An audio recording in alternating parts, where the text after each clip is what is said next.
¿Qué tal? ¿Cómo están? Muy buenas tardes. El Instituto Hispalense en Política Criminal y Ciencias de la Seguridad les da la más cordial bienvenida a este primer podcast de nuestro instituto. Realmente estamos muy contentos, estamos muy emocionados de este nuevo proyecto que estamos iniciando y qué mejor iniciarlo con un profesor que pues tengo ya mucho tiempo de conocerlo, es un profesor nacido en México, pero ya desde hace muchos años radica en Sevilla, en España. Mi querido profesor y amigo, doctor Edgar Iván Colina Ramírez, ¿qué tal? ¿Cómo te encuentras en Sevilla? Buenas tardes en México, buenas noches en España. Pues encantado y muy agradecido por la invitación. Tú bien sabes que, bueno, como bien lo comentas, ya son muchos años de conocernos y de haber compartido, ¿no? Aquí como estudiantes de doctorado y bueno, y ahora ya como profesionales, ¿no?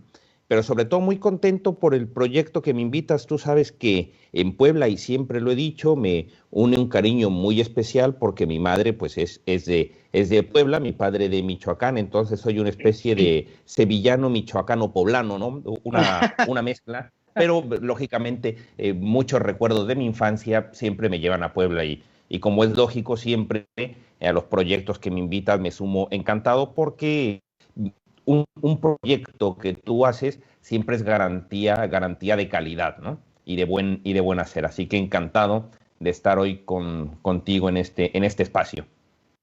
Muy bien, mi querido doctor Iván Colina. Pues te agradezco mucho de verdad que hayas aceptado la invitación. El Instituto Hispalense en Política Criminal y Ciencias de la Seguridad, realmente estamos muy contentos en este proyecto. Queremos invitarlos a este podcast que de manera continua vamos a ir invitando a otros profesores de España, de Brasil, de Colombia, de Argentina. Por supuesto, muchos colegas mexicanos van a estar participando en el instituto y queremos invitarlos en próximas fechas. Vamos a iniciar 2 diplomados muy interesantes, 100% en línea. El diplomado en proceso penal acusatorio lo vamos a iniciar el 28 de mayo de este año, 100% en línea. Quiero compartirles que tenemos nuestro sitio web que les invito a visitarlo, es www.institutohispalense.edu.mx. Ahí vamos a encontrar nuestro campus virtual. Como alumno, pues van a tener un ID, un password para poder entrar. Iniciamos este diplomado en proceso penal acusatorio a partir del 28 de mayo. Es 100% en línea. Y el próximo 4 de junio iniciamos el diplomado en prevención social de la violencia y la delincuencia, que también es un diplomado muy interesante porque, como bien sabes, Iván, no solamente en México, en América Latina, sino también en Europa, la incidencia delictiva cada vez más aumentando, va subiendo los índices de actividad delictiva. Entonces, muy interesante este diplomado en prevención social de la violencia y la delincuencia. Para poder inscribirse, les invitamos, es 100% en línea los 2 diplomados y están avalados por la Secretaría de Educación Pública, con reconocimiento de validez oficial por la SEP. Entonces, pues, les invitamos a que puedan inscribirse en nuestras redes sociales, en nuestro sitio web, pues están los procesos de inscripción. Pues vamos a iniciar, querido doctor Edgar Iván Colina Ramírez. Si tú me permites, voy a leer un breve extracto de tu currículum. La verdad es muy extenso, es algo muy breve. El doctor Edgar Iván Colina Ramírez es doctor en Derecho por la Universidad de Sevilla, España, máster en Derecho Penal por la misma universidad, experto en victimología por la misma universidad. Fue coordinador del grado de Derecho y profesor de Derecho Penal del Centro de Estudios Universitarios Cardenal Espíndola de la Fundación San Pablo Andalucía CEU. Actualmente es profesor de Derecho Penal de la Universidad de Sevilla. Tiene muchas obras en su haber y bastantes artículos publicados en revistas indexadas. Voy a nombrar solamente algunos. La defraudación tributaria en el Código Penal Español, editado por J.M. Bosch. Consideraciones generales sobre la Ley Federal de Extinción de Dominio en IBIUS, aquí en México. Ley Federal de Extinción de Dominio, Análisis Jurídico Procesal por Flores Editores. y sobre la legitimación del derecho penal de riesgo en la editorial J.M. Bosch. Y bueno, ha sido autor, como comentaba, de varios artículos en revistas indexadas en México, España, Colombia, Argentina, Perú. Realmente ha impartido charlas, conferencias, no solo en México, en España, en Colombia, en otros países de América Latina. Realmente estamos muy contentos de tener a un invitado de lujo que inaugura, ¿no?, este proyecto de podcast. Pues, doctor Edgar Iván Cunha Ramírez, gracias por aceptar la invitación. Y la charla que va a compartir con nosotros el doctor Edgar Iván es un tema muy interesante, es un tema muy de vanguardia que se denomina juzgar con perspectiva de género, análisis sobre posibles consecuencias en el ámbito jurídico espacial, referencia a las causas de justificación en relación con el amparo directo de la Suprema Corte de Justicia de la Nación en revisión 6181/2016. Pues sin más preámbulo, doctor, le cedo la palabra y iniciamos con su charla y muy contentos de tenerlo esta vez por acá. Pues agradezco la presentación, como no puede ser de otra manera. Antes de iniciar con el tema técnico que nos ocupa y un poco en la línea que comentaba el profesor doctor Óscar Gutiérrez, de verdad inscríbanse en los cursos que está comentando. Yo doy fe de la alta especialización que se están estableciendo en estos cursos, de la calidad de los profesores que tiene. Hoy día surgen cursos por doquier, sobre todo con esta cuestión de la pandemia. Vía online se están dando muchísimos cursos.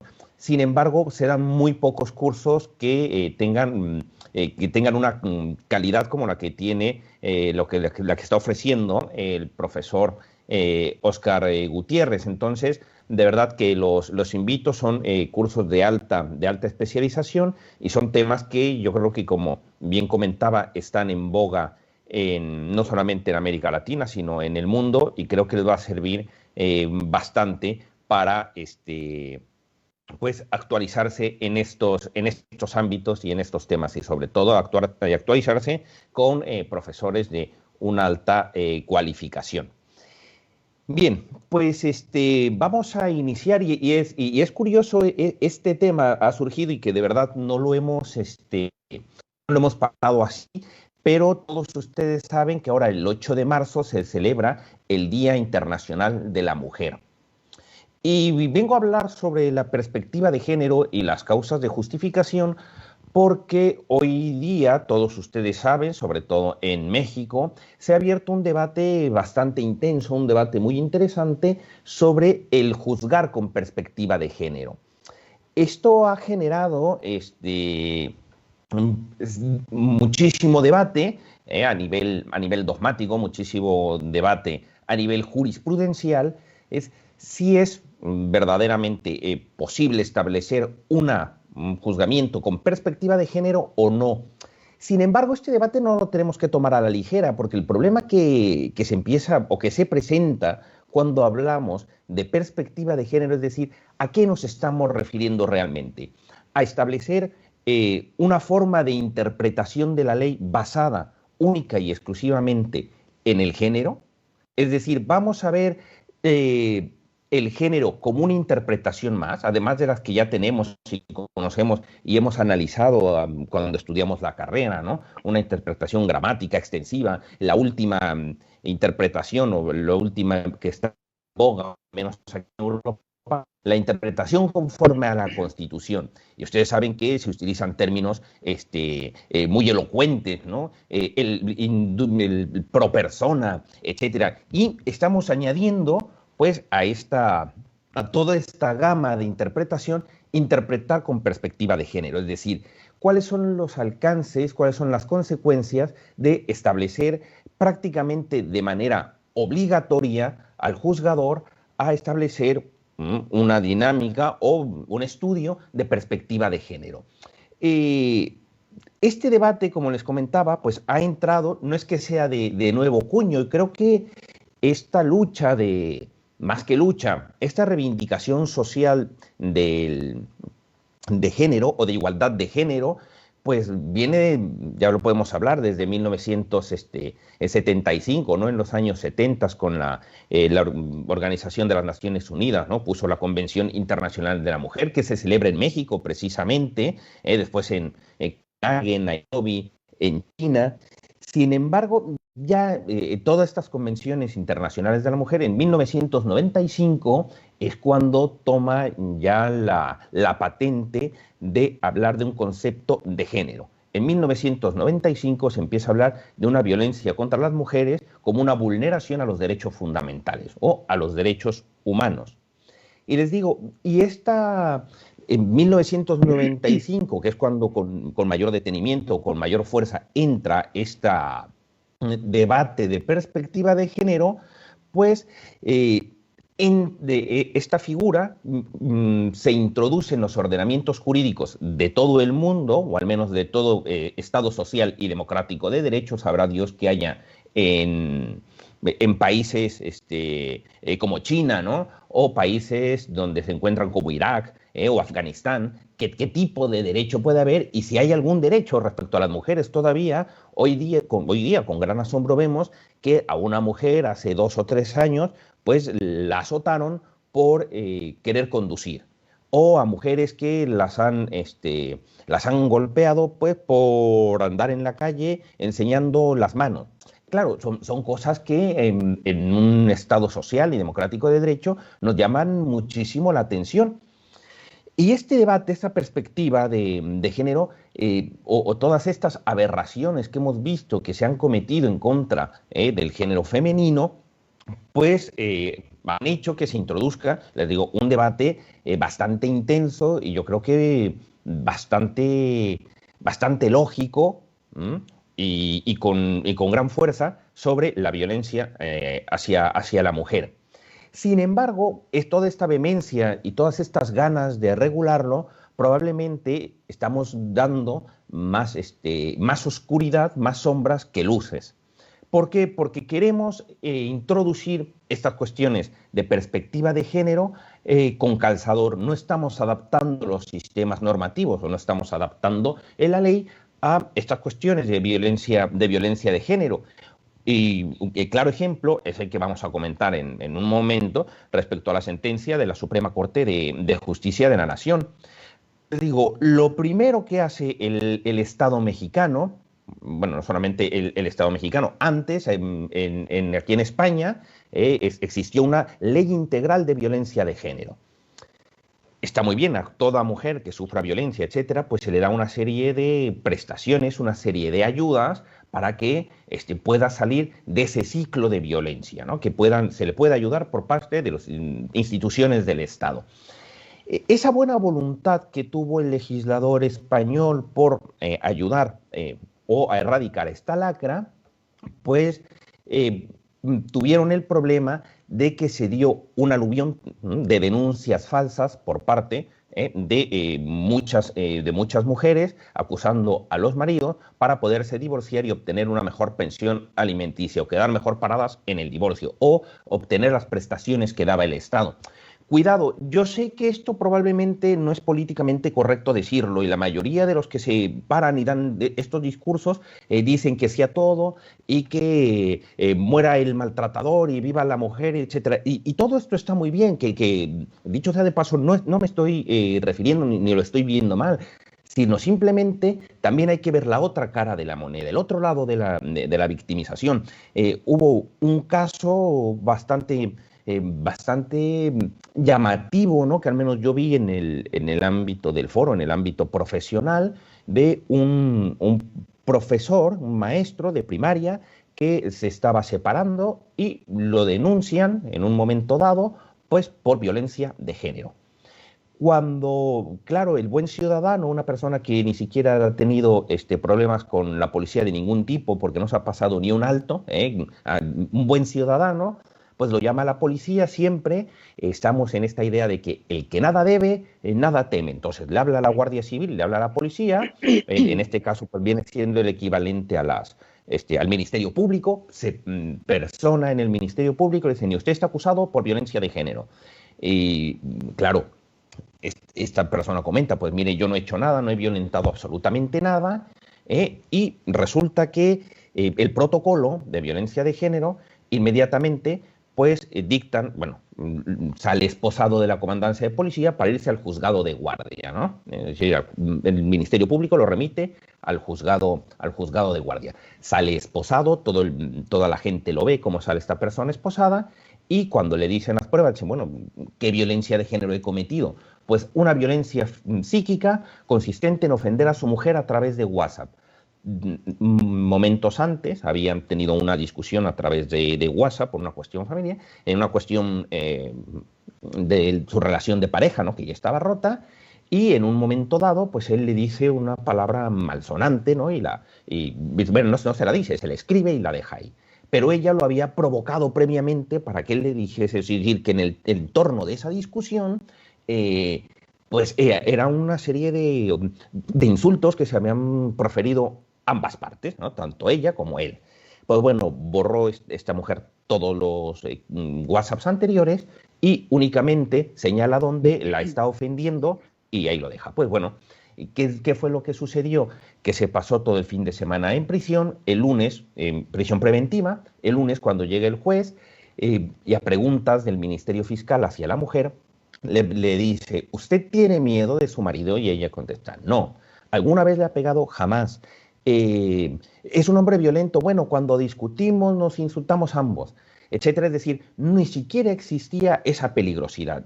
Pero inmediatamente el juez, por protocolo, dicta medida de alejamiento, que era curioso porque como estaban en proceso de separación, ya no vivían juntos, donde vivía esta mujer y donde vivía esta persona, pues no podían separarse, no estaban a más allá de 800 metros, es decir, no llegaban a 1 kilómetro. Y el juez dictamina una separación de 1 kilómetro a 1 kilómetro. O sea, que ella estando en su casa y él en su casa estaba incumpliendo esa medida de alejamiento, ¿no? Y claro, ¿qué fue lo que pasó después? Cuando entramos a juicio, siempre existe estas cuestiones, bueno, que sabemos que es la negociación, ¿no? La negociación con el Ministerio Fiscal para llegar a un acuerdo. Entonces, una vez que se llega al acuerdo, él se declaraba culpable y el fiscal le pedía, pues, la pena mínima que venía siendo 5 días de arresto domiciliario. Claro, yo como letrado no recomendaba llegar a ese acuerdo porque todavía hasta el día de la fecha creo que esta persona es inocente, como tal de un delito de violencia de género. Pues bueno, cuando le dan el uso de la palabra, él acepta el acuerdo con el fiscal y se le condena pues a 5 días de arresto domiciliario. ¿Cuáles fueron las consecuencias de esto? Pues bueno, las consecuencias fue que perdió su empleo porque no fue a trabajar esos días que estaba en arresto domiciliario y por otro lado que había creado antecedentes penales y además también esa pena pública que establecemos de juzgar a la ligera y él a vista de toda la sociedad española era un maltratador. Tan es así que hasta el día de la fecha pues tiene antecedentes penales por violencia de género porque lo aceptó, ¿no?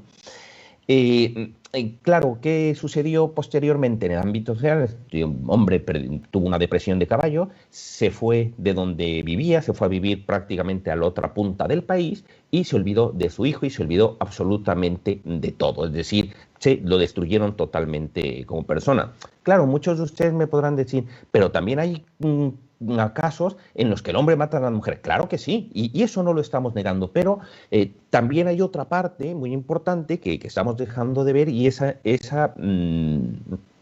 otra situación donde se están presentando mayor problema. ¿Por qué? Porque digo, bueno, como es una cuestión de género, vamos a aligerar cargas de la prueba respecto a las víctimas, vamos a vamos a ir más allá de lo que establece el legislador, una interpretación teleológica, vamos a una interpretación teleológica de la ley, etcétera, etcétera. Y bueno, cuidado porque al menos en el ámbito dogmático se presentan diversas incongruencias o ciertas incongruencias difíciles de soslayar. Le digo, y es curioso porque la primera medida le digo, esta fue la Ley Integral de Violencia de Género, pero la primera medida que se toma en México, o al menos ya de manera efectiva y que se hace patente, es algo que me llamó bastante la atención, un protocolo hacia los jueces para juzgar a través de la perspectiva de género. Y claro, esto que sucede de entrada todos lo aplaudimos, decimos, está bien, aquí la Suprema Corte y el Consejo de la Judicatura Federal y todo el mundo, pues están velando por los derechos de las mujeres. Pero ¿qué, por el otro lado, qué pasa? ¿Qué sucede con la independencia judicial? Es decir, estoy vulnerando y le estoy diciendo al juez que tiene que juzgar bajo cierta perspectiva. Hombre, ¿qué pasa en la independencia judicial? Lógicamente la hacen a un lado.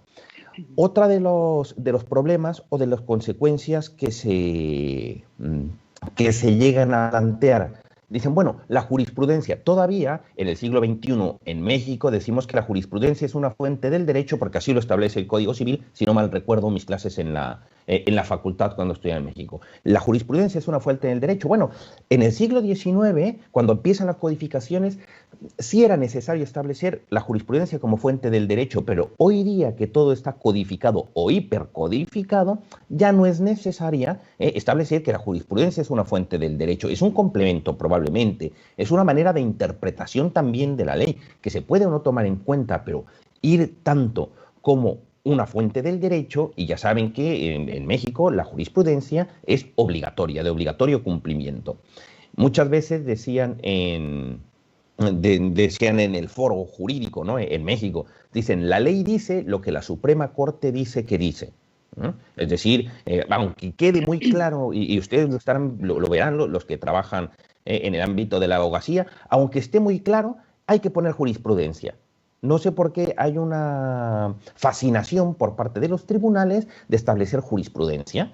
Entonces, competencia, no hay ninguna interpretación de la competencia porque es correcto, efectivamente, la presenta en el sitio donde tiene que estar, hay una competencia funcional, objetiva y todas las competencias se presentan. Pero bueno, en la sentencia. Y somos competentes porque, además de los artículos, la jurisprudencia establece, y por hay 4 o 5 jurisprudencias, ¿no? Es decir, verdaderamente cosas que al menos llaman la atención, establecer que la jurisprudencia tiene que ser de obligatorio cumplimiento, de obligatorio cumplimiento, igual que juzgar con esta perspectiva de género. Y les digo, y ello se ha dado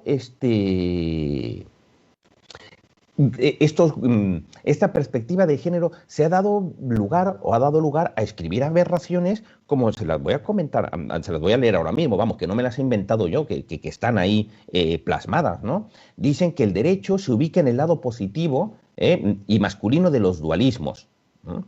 Que el Estado es masculino en el sentido feminista, que la ley ve y trata a las mujeres como los hombres ven y tratan a las mujeres, que el Estado liberal constituye una coacción de autoridad y orden social a favor de los hombres como género, legitimando normas y formas de relación de la sociedad en denostación de las mujeres.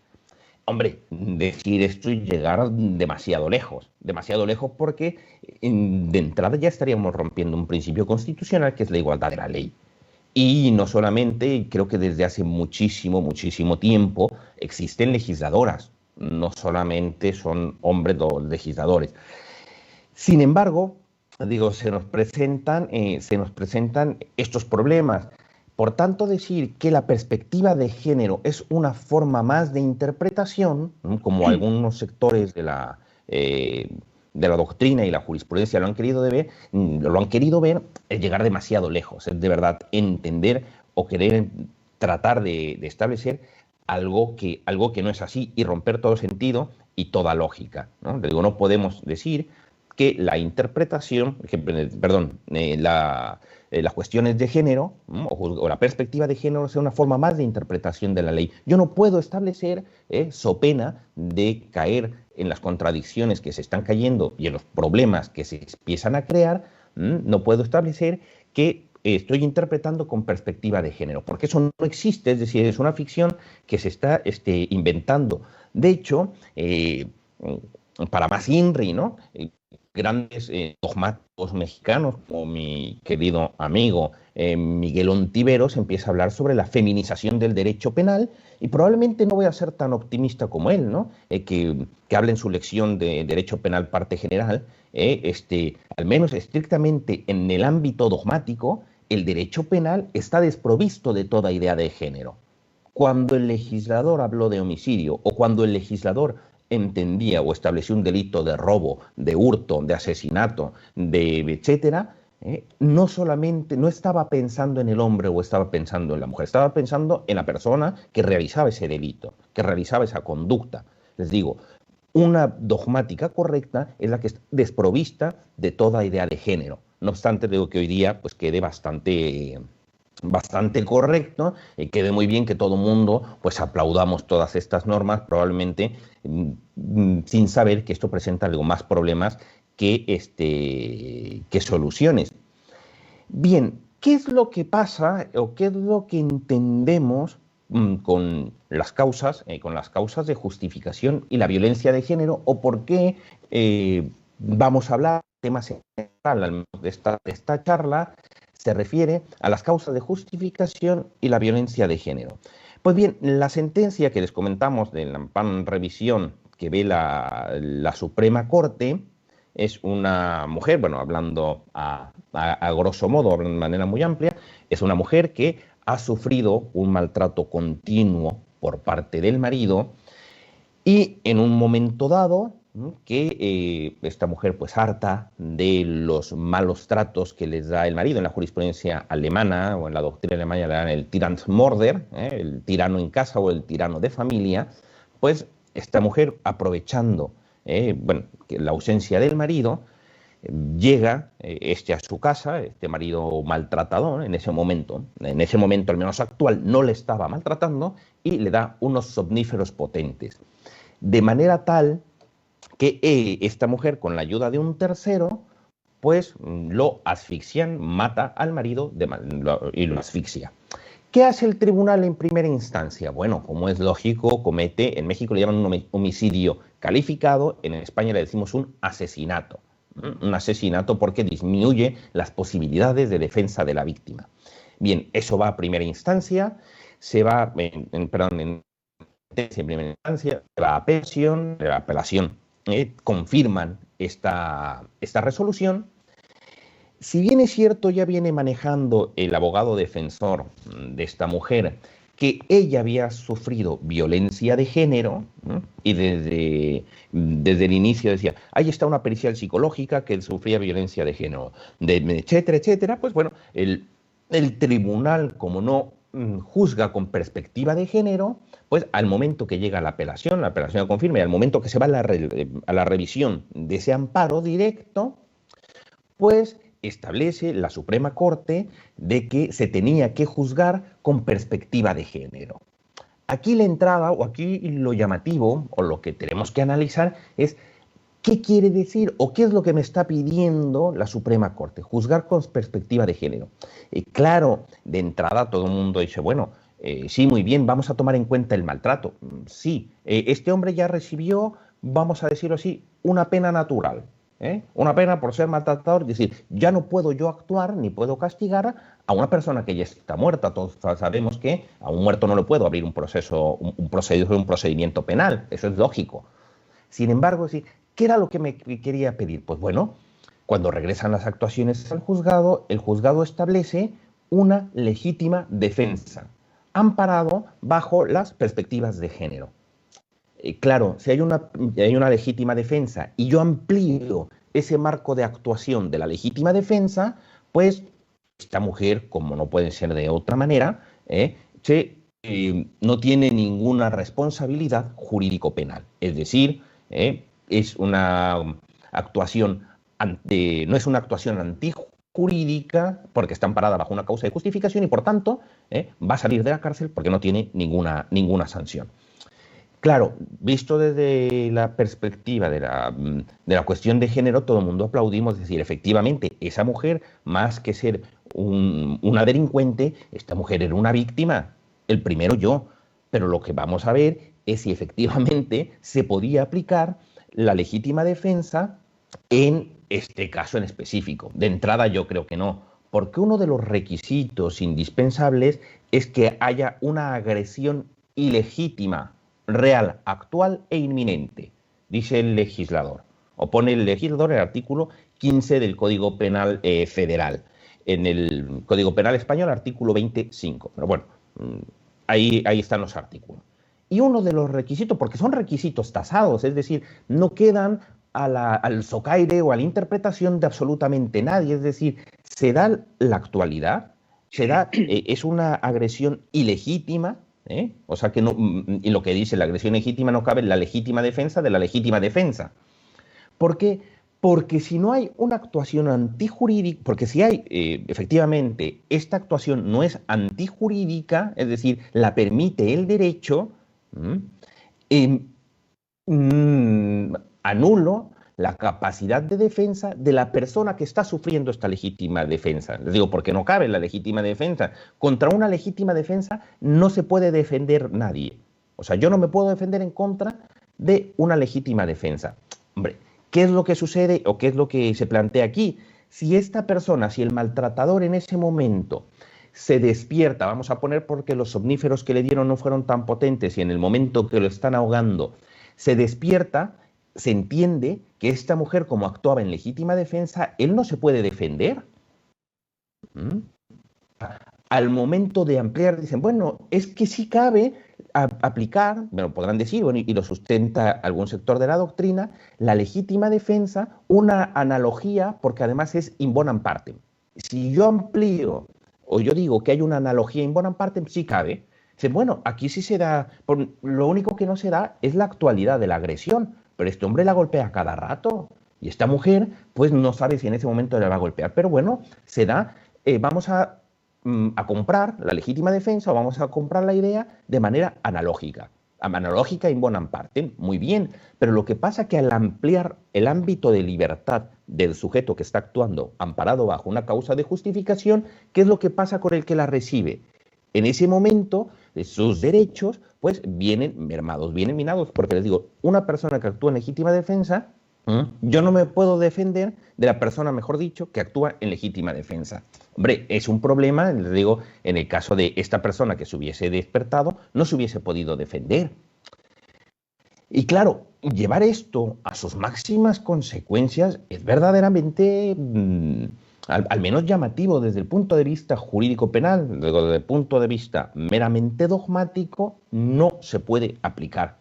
Y esto es así, es de verdad, no lo estoy inventando ni estoy aquí sacando el hilo negro, simplemente es una consecuencia lógica que me establece las propias reglas del juego que se llaman Constitución y Código Penal. De ahí que establecer o haya querido establecer la Suprema Corte una cuestión de perspectiva de género, digo, de entrada está mal porque no puedo obligar a un juzgador, porque mino la independencia judicial, a aplicar esta cuestión de perspectiva de género. Y en segundo lugar, amplío el ámbito de defensa del sujeto que ejerce, en este caso, esta causa de justificación, legítima defensa, pero mino, por otro lado, el que está recibiendo esta conducta. Lo digo porque no cabe legítima defensa de la legítima defensa. Y es que no se da la actualidad, de verdad, que en ningún momento se está dando la actualidad. Bien, usted me puede decir, bueno, y entonces, ¿qué solución damos a esta lacra social? Porque es una lacra social. Bueno, en primer lugar, yo no digo que no se pueda establecer otra causa de exclusión de la responsabilidad, es decir, las causas de justificación, una de las características principales es que excluyen el castigo, que excluyen la pena. Muy bien. Que además en las causas de justificación no cabe ni autoría ni participación, porque si es una conducta jurídica permitida por el derecho, pues no caben causas de justificación. Tampoco hay responsabilidad civil, porque no es antijurídica. Perfecto, pero dentro de las causas que excluyen la responsabilidad jurídico-penal, pues tenemos causas de justificación, tenemos causas de exculpación, que yo creo que la conducta de esta mujer hubiese entrado por ahí, por una causa de exculpación, porque, bueno, ha ido minando su confianza y ha creado un rencor, etcétera, y a través de las periciales que presenta la defensa para decir que esta mujer, pues bueno, durante mucho tiempo pues ha estado sufriendo vejaciones y malos tratos, la puedo exculpar de la conducta que ha realizado. Pero estamos en una institución diferente que es la culpabilidad, no la antijuridicidad. Entonces, no hay que confundir, como decía algún autor por aquí, en España, los churros con las merinas, ¿no? Que las merinas son unos churros más gordos. No hay que confundirlos. Y además, hay otras causas de exclusión de la pena, ¿eh? De la punibilidad, por otras razones. Es decir, tengo tres causas totalmente diferentes que tienen como común denominador que excluyen la pena. Y este, les digo, es uno de los problemas que, a mi juicio, se está presentando o se han establecido al tratar de juzgar con perspectiva de género. Y les digo, y probablemente no dudo que sean buenas intenciones por parte de los profesores o de los dogmáticos que se dedican a ello, pero estamos perdiendo un poco la perspectiva, ¿no? Como decir que el derecho es machista porque únicamente porque lo han creado los hombres, o tal. Les digo, estas reivindicaciones de género pues, no son de nuevo cuño, pero no podemos olvidar y no podemos romper con los principios rectores de un sistema penal, que son de aplicación para todos, sean hombres, sean mujeres. Es decir, ahora, entrando ya un poco más en el debate sociológico, ¿no? ¿Qué entendemos por género? Porque el género es una construcción sociológica, es una construcción social. El género no quiere decir necesariamente que corresponda con la cuestión biológica que tiene una persona. Es decir, las personas que son sometidas a una operación de cambio de sexo, o unas personas que se trasvisten, ¿no? Etcétera, porque se sienten mujeres, etcétera, pueden entrar en el ámbito del género, de mujer, y puedo decir que se ejerce violencia de género en contra de la mujer. Les digo, y esto se ha llevado, y el debate es verdaderamente largo y amplio, que podría dar, aquí ya les doy una idea, en lugar una tesis doctoral, ¿no? Hablar sobre los feminicidios. Cuando leí el tipo, ni siquiera lo analicé, simplemente puro sentido común, pero leí el tipo, cualquier cuestión o cualquier delito cualquier homicidio que se cometa en contra de la mujer, pues ya es feminicidio y va agravado. Oye, espérate, pero si el homicidio se comete no por el hecho de ser mujer, sino por otra razón, resulta que esta mujer, pues, era también un sicario, se dedicaba a la delincuencia organizada y tal, y en un ajuste de cuentas la matan porque debe dinero de la droga, por ejemplo. Claro, le estoy matando porque además yo sé que es mujer. Yo sé que es mujer porque su identidad siempre ha sido así, sé que es mujer, pero la mato no por mujer, sino la mato porque me debe dinero de la droga. Hombre, ¿entraremos a un delito de feminicidio o no? Yo creo que no, pero bueno, de entrada la letra de la ley dice que sí. Todos estos problemas que de verdad son bastante difíciles de dilucidar en un rato, bastante difíciles de poder analizar simplemente pues en una hora o en una tarde que quisiésemos dedicar, pues deberíamos o debemos de prestarles mayor atención. No todo vale en las cuestiones de género, no todo está permitido, o creo yo que las reglas del juego, las reglas de la dogmática están ahí, desprovistas de cualquier perspectiva de género.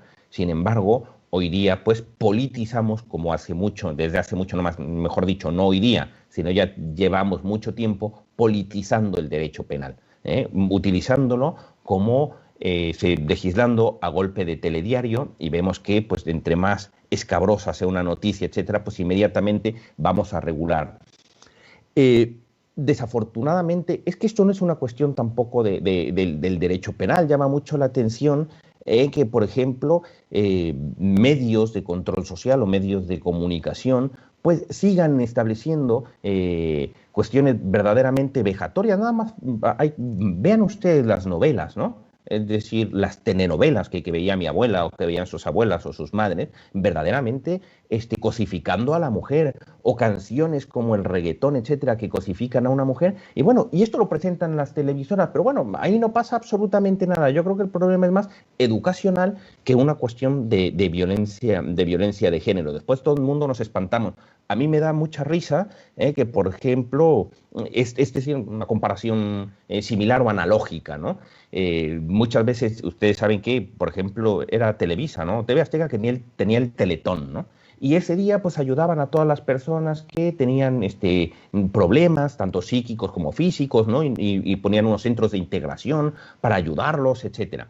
Pero bueno, por otro lado, todos los viernes tenían bueno, no todos los viernes, había un canal, un programa que salía en las noches donde se burlaban de personas que estaban verdaderamente afectadas de sus sentidos psíquicos, ¿no?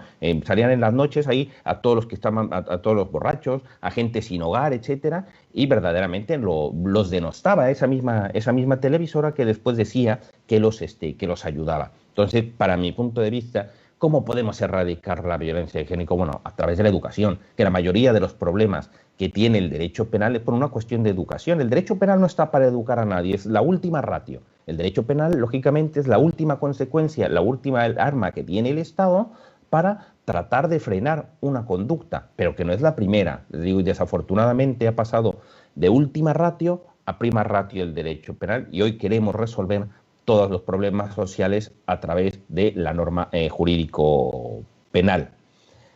Pues bueno, creo que con esta parte nada más quería señalar estas cuestiones que han ido surgiendo pues a lo largo del debate, bueno, lo que yo he estado analizando respecto a la violencia de género y sobre todo algo que yo lo vi más patente en esta sentencia con las causas de justificación. Por mi parte es todo. Si alguien quiere hacer alguna pregunta, porque creo que estamos en vivo, o algún comentario, pues bueno, quedó a su disposición. Muchas gracias, profesor Óscar. No, pues mi querido doctor Edgar Iván Colina Ramírez, realmente es un tema muy interesante. Realmente esto nos da para un coloquio mucho más amplio. Hay varios puntos sistemáticos que hemos visto en tu disertación.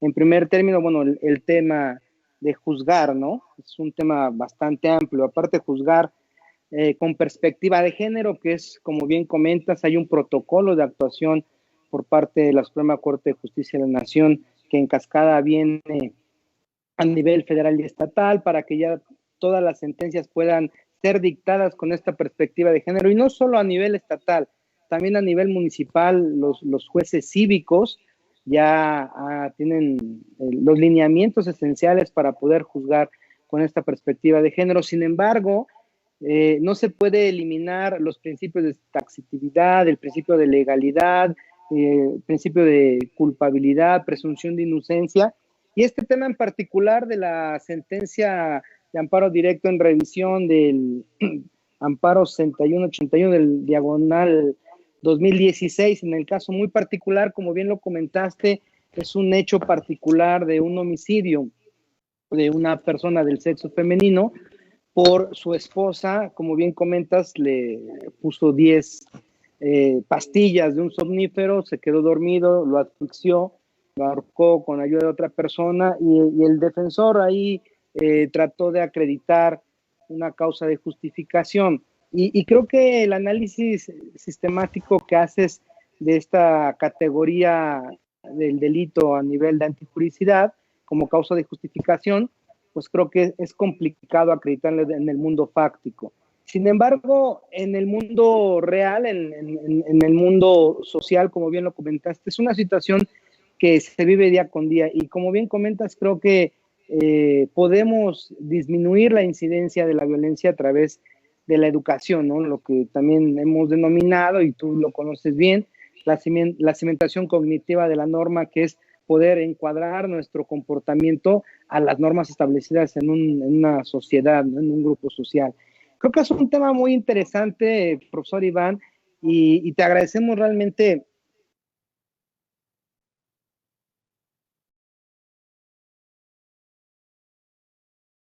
Iván, que hayas estado hoy con nosotros en este primer podcast, que como bien mencionabas, es una serie de pláticas, entrevistas, charlas con otros profesores a nivel internacional, y realmente estamos muy contentos de que hayas sido tú el primero por participar.